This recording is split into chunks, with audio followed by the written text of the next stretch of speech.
Assalamualaikum warahmatullahi wabarakatuh. Kembali lagi bersama saya terkait dengan mata kuliah Filosofi Pendidikan Indonesia di topik 2, elaborasi pemahaman. Di sini saya akan membahas terkait dengan pendidikan sebagai tuntunan. Langsung saja kita ke pertanyaannya. Untuk pertanyaan yang pertama, yaitu bagaimana perwujudan menuntun yang saya lihat dalam konteks sosial budaya di daerah saya.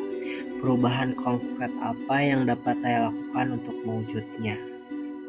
Nah, di sini kata menuntun dalam konteks sosial budaya di daerah saya bisa dimaknai sebagai suatu usaha untuk membawa seseorang kepada suatu hal yang baik untuk hidup di masyarakat. Maka, usaha yang dilakukan bisa berupa memberi arahan ataupun pengajaran.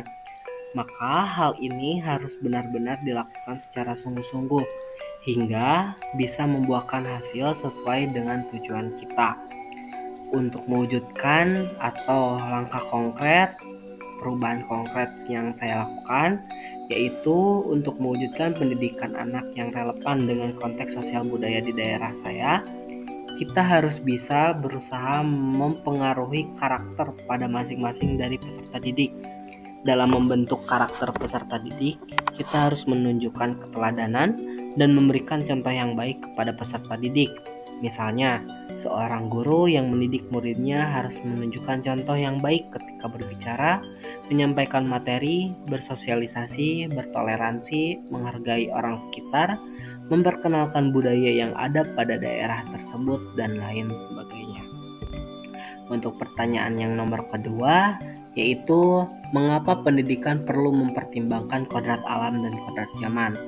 Hal ini, pendidikan perlu mempertimbangkan kodrat alam untuk membentuk kesadaran lingkungan dan nilai-nilai keberlanjutan.